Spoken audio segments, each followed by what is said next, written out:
Namaste. Hello and welcome to the Kundalini podcast. That was Zen. This is Tao. I'm Vivek, Govekar. This is episode 58. As you can see, I've changed the setting once more. I'm in a beautiful park close to my house recording this episode. It's been a long time since I taped a new episode, so sorry about that. Um, as you know, I tape episodes based on things that come to me, based on the comments that are left to me by people. And thank you so much for all the comments and wonderful questions that people have sent me. Um, as I've said in the last few episodes, I've been going through some stressful times and some things in my life. There was a lot of change, a lot of new developments. Over the last couple of months, though, those have kind of settled down. Things are getting better. And I realized that change happens, sometimes disruptive change that is unexpected, and you have to respond to those situations. I'm very pleased to say that all of the spiritual stuff that I've been talking about has come in very handy. Because sometimes when you talk about this stuff in a theoretical sense, without actually facing some adversity, you wonder if that actually will work. And yes, it does work.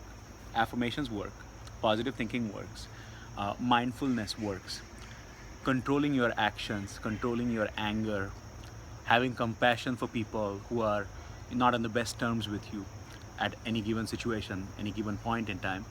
All of that works. And things are getting better. So everything is not resolved just yet, but they're in a much better place than where they were when I made the last few videos. And that got me thinking about transition, about change. In the past, I have spoken in a couple of different videos about how to bring about change, okay? How to be in the moment, to focus on today and just think about maybe yesterday and tomorrow, not think about too much, not keep too many thoughts in your head, how to mindfully be aware of your own thoughts and make the best use of even the worst emotions that are rising up within you and look at them as a witness. So that's one way of doing it, is being in the moment by focusing on that moment and just that day, and not focusing beyond just what happened in the recent past and what's going to happen in the recent future. The other thing I talked about was balancing the chakras and how your tendencies, once you identify what each chakra represents and how you balance those tendencies. So, for example, the third chakra, Manipur, which is about willpower and can easily become ego if it's imbalanced in one direction, or can be subjugation or your will being repressed if it goes in the other direction, if it's not balanced. So today I'm going to talk about one more way of balancing yourself, of getting towards a more positive state of mind, about cleansing your conscience or consciousness, your attitude, your thoughts. This method or this whole philosophy has been mentioned in the Upanishads, in the Hindu scripture, and there are three aspects to it. These are called the Gunas. So there is Sattva, which is the highest, Rajas, the second highest, and Tamas, which is the lowest. So if you look at life, if you look at consciousness, if you look at your actions, your thoughts, from these three gunas and that point of view, that's another method, another way of thinking that will help you in balancing yourself, in going towards a better self, in improving your persona and dropping bad habits, letting go of the past, letting go of anything that was holding you back. What do these mean? What are these three gunas? And I'm going to post some links in the comments section. You can go check them out as well. There are many ways of interpreting them, okay? From the energetic point of view, you can see Sattva, the highest, as neutral. There is a calm that has been achieved, a serenity that has been achieved. Then there is Rajas, the one in the middle, which is about action, which is about disruption, which is about transition. And then there is Tamas, which is inertia, a dull energy, stagnation. So, what happens when you have stagnant energy?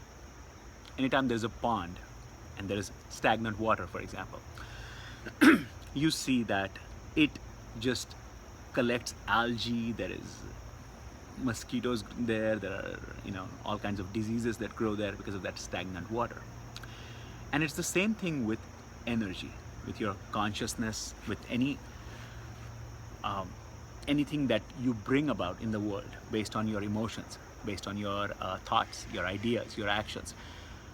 When they stagnate, they tend to create the worst ideas, the worst kind of energy, anger, jealousy, and just repression of many kinds. When there is rajas or that element in play, you have disruptive forces. There is a lot of turbulence, there's a lot of change going on. And that can be channeled towards something good, or it can be channeled towards something that is destructive. That is up to you. It is all transition, transmutation. The ultimate goal, though, is to get to that sattvic point of view, sattva. And that means using that energy of transition, breaking through the stagnation and getting to a higher point. So when you look at things from these three gunas, they can be applied to anything that you do in life. Okay, take any activity. So one more thing that will be clarified based on what I've mentioned in my other videos is any activity can be meditation, right? Another way of looking at it is, instead of seeing that as, okay, I'm making every activity into meditation. That's one thing I've mentioned in the past. Another thing I've mentioned in the past is take any activity and get better at it. So yesterday I was good at something, today I keep doing it more. I learn more about something, about my own life, my own talents, my own inclination, by getting better at that activity. So using these three gunas, or understanding the significance of these three gunas, also helps and adds to that knowledge of getting better at an activity and making a meditation out of that activity. Which is, you have an activity like, let's say, art, or your daily routine, your job, how you interact with other people. Let's take some of these things. So in doing all of these things, we face conflict, we face friction. We're never going to have just a smooth sailing path throughout this. One way of dealing with it is the easiest way, when we take the easy way out, which is to not do anything about something, to procrastinate, to know that problems exist but not deal with them, and just numb yourself, distract yourself with television, with food, by just paying attention to something else, to not focus on your problems and do something to fix them. That is the tamasic way, tamas. And this, by creating stagnation and tamas, you're not solving any problems, you're not improving in life. But it seems like the easy way out, but it's not. The longer you let it stagnate, the worse it gets. The longer you let something just fester and get worse by distracting yourself, by paying attention to something else, you are actually taking that much longer to get better, on the better path. This leads to resentment when someone else gets better. This leads to jealousy because you haven't done something, you haven't improved your life, but you see other people improve. And suddenly the easy way out to take is just to put them down. So stagnation doesn't just lead to you taking a step back, or stagnation, or staying in the same place. It leads you to resent people who are progressing. But they're doing that because they actually took the initiative. They went ahead in life. But that's what leads to a lot of negativity, is stagnation and your frustration with that stagnation in your life. Now, rajas can be seen in a couple of different ways. It means action, it means turbulence and energy being moved around in a positive way, but channeling it in the right direction. And this ties into all of your chakric impulses. Yes, you have set something in motion, you have set the ball rolling, and now there is action going on.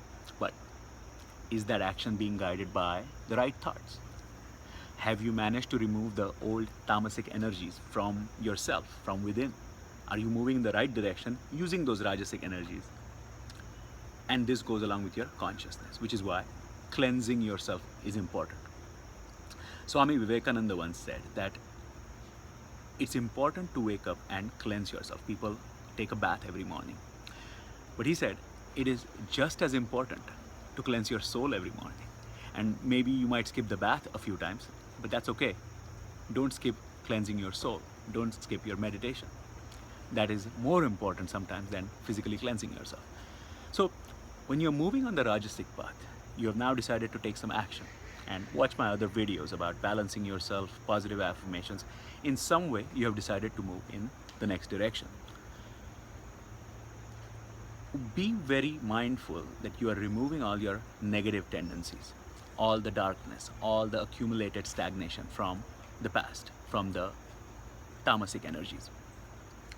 Otherwise, you may move, you may have the best intentions to move in the right direction, but you'll stumble, or you might add some other complications that are holding you back, or might mislead you and you've wasted some time.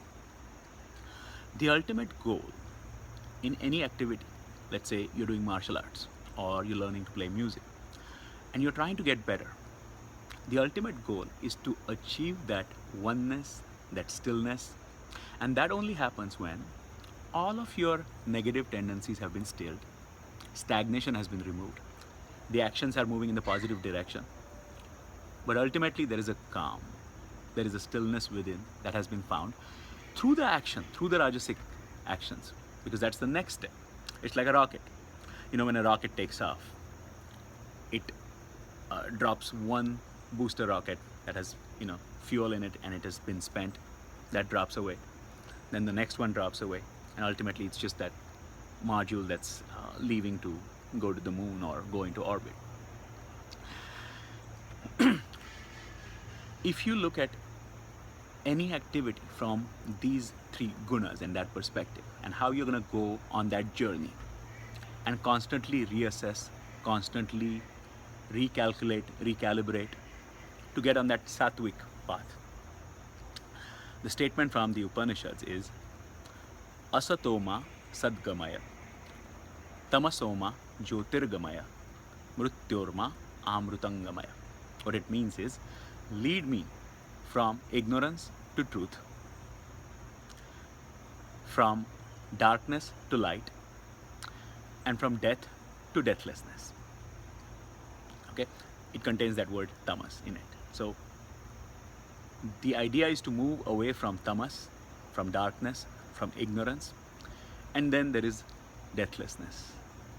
Not because your body doesn't die, because you come to the realization ultimately that there is no death. The soul doesn't die. The body leaves, the soul leaves the body and you move to something higher. But what you move to will depend on how you have led that life, what actions you have undertaken, what you have avoided. Are you remaining in that stagnation? Are you moving towards positivity? And have you finally achieved that equilibrium, that balance? It is all within you. It is all within your control and your powers, and your actions matter. So that's the takeaway from this video. Understand the three gunas and work with them, with your own consciousness. Cleanse your consciousness, your thoughts, and move towards the highest within you. I hope that was helpful. Thank you for watching. Please like my channel, subscribe, and spread the word. Thank you. Be well.